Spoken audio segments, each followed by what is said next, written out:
1225 across the valley. Could get kind of active this afternoon. This may be one of the more active weather days of the week coming up in terms of rain chances and things happening. So thunderstorm chances on the increase today. Already a couple of little showers and storms out there. Cold front arrives on Wednesday. Cold front, that's what it's called, but might drop temperatures a few degrees. The humidity has a chance to maybe drop some. You might notice a little more comfortable feel to the air Wednesday going into Thursday, maybe even into Friday morning. So a little cooler and less humid, but not a lot. You know, it's not going to be like sunny and 75 like a November day or anything like that. But it will be maybe a little change in the air. Pretty rare to even see a cold front, even a weak one, make it this far south in July.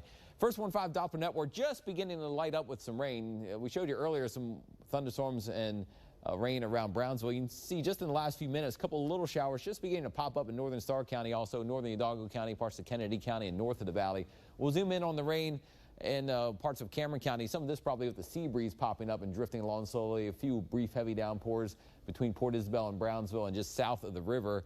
And notice we zoom in a little more toward Brownsville, just within about the last 10 minutes, a weak thunderstorm popping up on the northwest side of Brownsville, just outside the city, and then between there and Old Mito, headed to the north as well, a little shower and storm popping up. So this stuff will probably keep on increasing this afternoon. Then there's still more rain to the north.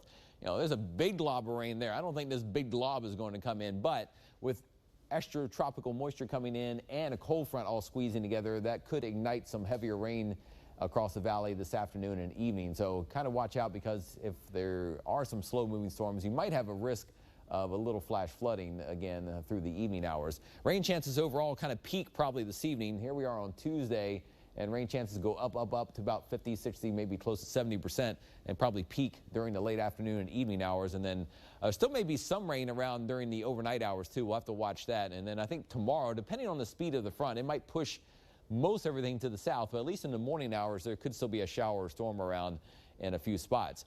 And you think, well, you know, I don't remember a cold front in July.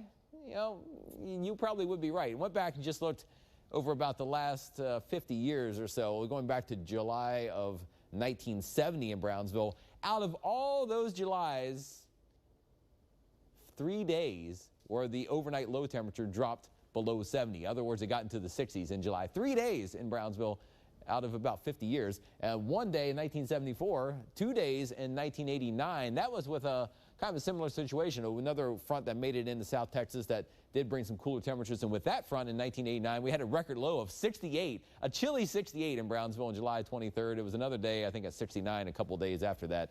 But in a cool day, I think right around 81 for a high during that stretch. So once in a while, you do get a little surprise front that drops it a little bit. And this might be one of those cases. Here we go on Future Track this afternoon. This might be a little underdone in terms of rain, but the best chance of rain, I think it shows this afternoon. Showers and storms scattered around, maybe some heavier downpours late this afternoon, evening. So again, watch if you are traveling or anywhere, there could be some heavy rain, maybe a small chance of flash flooding. The actual cold front kind of slows and moves into the area overnight tonight and tomorrow. And again, this is the thing with the timing of the front. If it's still in the area tomorrow morning, there might be a couple showers or storms able to blow up near the front during the morning or midday hours tomorrow. If the front is able to just make it through the valley and the drier air comes in, I think we could see a less humid day with some sunshine. Probably still going to be near 90 degrees, but a little lower humidity and might cool off more on Thursday morning. So here are our future track temperatures, just what this particular model says. And again, this afternoon we're up in the 80s and 90s.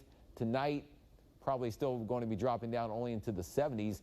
But notice on Thursday, as we get into Thursday morning, Wednesday still a warm afternoon. Thursday morning, maybe upper 60s, maybe. Some models say maybe 72, but this model says upper 60s. So that's probably your best bet to see morning low temperatures dip to their lowest. Thursday, maybe again on Friday morning. So if you want to go out for a little walk or run and you're like, it's too sticky out there, remember this fact again.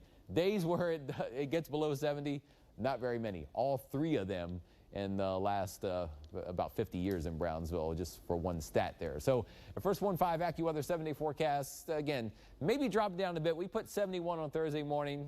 Maybe we're pessimistic, but if you're optimistic, it could make it into the upper 60s. But again, watch out for thunderstorms this afternoon and evening. Might be heavy in spots.